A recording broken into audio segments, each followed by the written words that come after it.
मुझे बचा लो।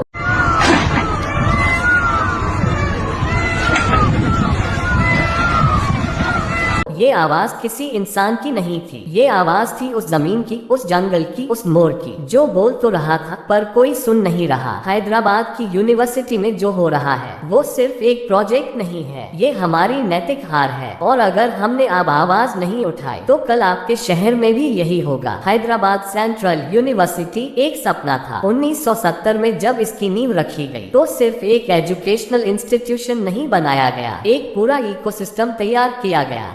2300 एकड़ में फैला ये परिसर एक ऐसी जगह थी जहाँ किताबें भी थी और उनके ऊपर चहचहाते पंछी भी। ये वो जगह थी जहाँ इंसान और प्रकृति साथ साथ सांस लेते थे। पर आज वही जमीन जो शिक्षा की थी, जिसे यूनिवर्सिटी के नाम पर दी गई थी, उस पर IT पार्क बनने जा रहा है। सरकार ने 400 एकड़ की जमीन देने का ऐलान किया है और उसी के साथ वहाँ के पेड़ों पर मौत का फरमान भी जारी हो गया। छात्रों ने आवाज उठाए, रुको। टीचर्स सड़कों पर उतरे, ये गलत है। पर जवाब में क्या मिला? लाठी, गिरफ्तारी, धमकी। कुछ को पुलिस ने जबरदस्ती घसीटकर बाहर निकाला, कुछ लड़कियों को बीच सड़क पर गिरफ्तार किया गया। सवाल पूछने वालों को चुप कराया जा रहा है। सरकार कहती है यहाँ कोई वाइल्ड लाइफ नहीं है, पर यूनिवर्सिटी की खुद की रिपोर्ट कहती है 734 तरह के पेड़ पौधे, 216 तरह के पक्षी, 15 तरह के स्तनधारी जानवर, 15 से ज्यादा सांप और रेप्टाइल्स, और सबसे महत्वपूर्ण मोर, हमारा राष्ट्रीय पक्षी। अब बोलिए, क्या हम झूठ से जंगल बचा सकते हैं? जब हाई कोर्ट ने ऑर्डर दिया काम रोको, तो क्या हुआ? रात में पेड़ काटे गए, लॉग ट्रक में भरे गए और पुलिस की सुरक्षा में ले जाए गए। ऐसा क्यों हुआ? क्योंकि उस दिन छुट्टी थी, रमजान ईद, गुड़ी पड़वा,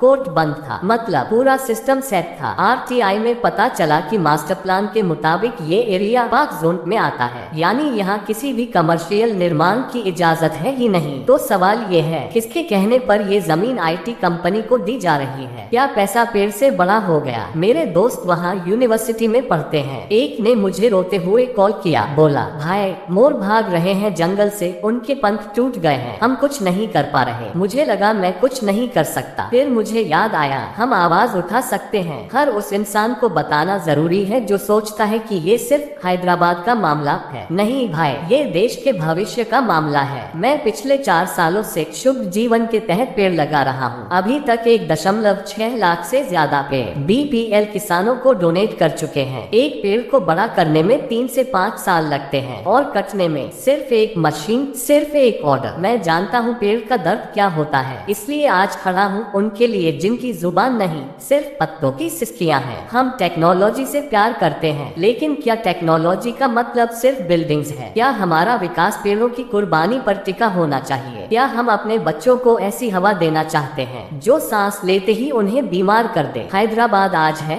कल बेंगलुरु होगा, फिर दिल्ली, फिर आपका मोहल्ला। अब भी समय है, आवाज उठाओ, शेयर करो, टैग करो अपने सांसद, मंत्री, पत्रकार, हर उस इंसान को भेजो जिसे फर्क पड़ना चाहिए। क्योंकि पेड़ काटने वाले तो बस एक एक्सेल शीट देखते हैं, पर एक पेड़ के गिरने से एक पूरी पीढ़ी की सांसें छिन जाती हैं। और याद रखो, मोर उड़ तो सकता है पर आवाज नहीं उठा सकता, उसके लिए आपको बोलना पड़ेगा।